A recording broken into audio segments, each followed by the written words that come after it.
All right, we're going to go ahead and talk a little bit about Andrew Jackson and his interactions with Native Americans and the Indians. This is one of the things his administration is most noted for, and probably one of the things he's um, probably least favorably remembered for in modern times.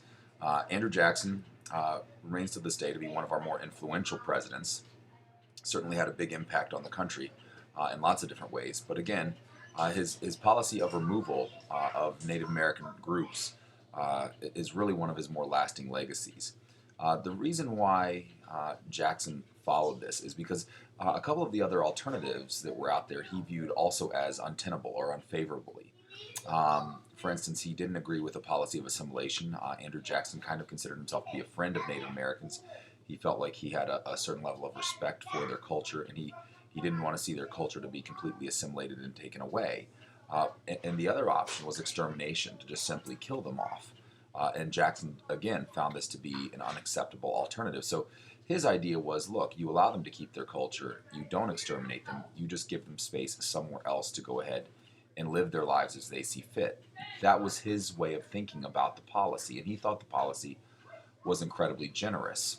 It turns out that because of the Louisiana Purchase, uh, we had a fair amount of land to give them. The federal government had a lot of land, and Andrew Jackson basically carved out an area, a large area in what today would be called Oklahoma, to go ahead and give to the Native Americans. But not all Native Americans wanted to go.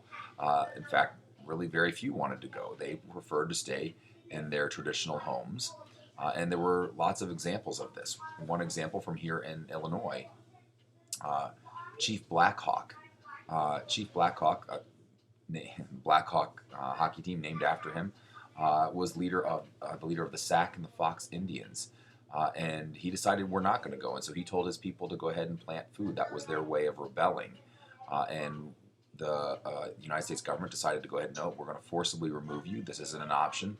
And there was an armed rebellion then that took place, and the U.S. Army came in and forcibly removed them. And so the people ended up being basically killed for more or less planting food. And that happens in 1832.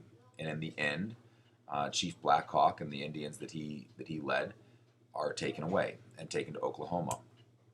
Uh, Another example would be the Seminoles in Florida, led by Chief Osceola. They ended up fighting for 7 years, and they chose a different route. Whereas Chief Blackhawk and the Sac and the Fox Indians in Illinois were going to farm. They were going to farm in their place. Osceola realizes that they can't make a stand like that.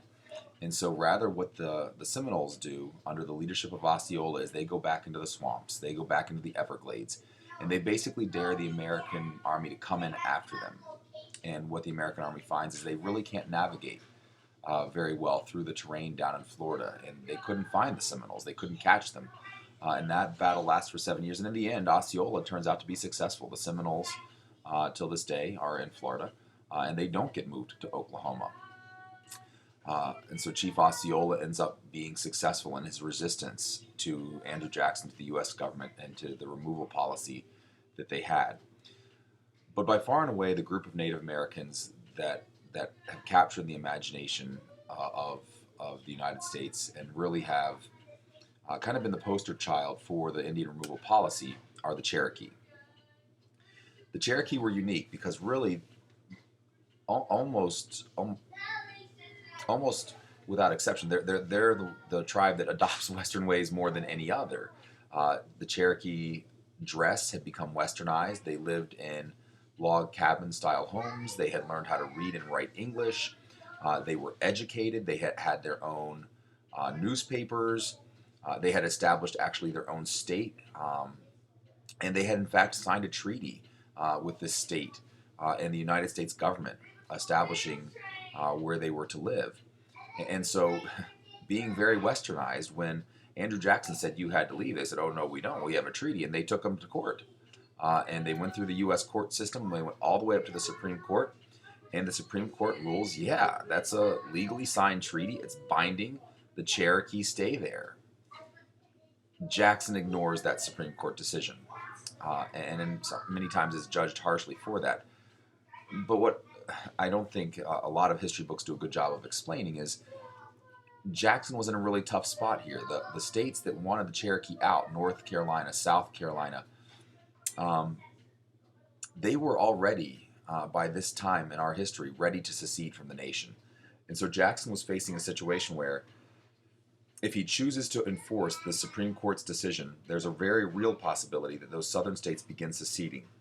They were already pretty dissatisfied with the Union. And if they go ahead and secede, what will then go ahead and happen to the Cherokee? And the answer would be the extermination option.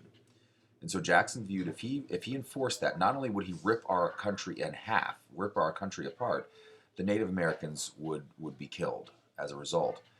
And so Jackson chooses to ignore the Supreme Court decision and goes ahead and removes the Native Americans, removes the Cherokees. And this is a forced march. It's referred to as the Trail of Tears. The U.S. soldiers along the way robbed the people. A quarter of the people die. And a total of about 17,000 Native American Cherokees are taken from Georgia and forcibly marched to Oklahoma. There's a couple different routes they take. One begins in the south in Alabama, and the Native Americans, the Cherokees, are gathered there, and then they're marched through Tennessee, Kentucky, Missouri, Arkansas, over to Oklahoma. The other is the more direct route. It starts a little further north in Tennessee and goes basically just through Tennessee and Arkansas. But again, a forced march, a long march. A lot of the young people, a lot of the old people are not physically capable of making it.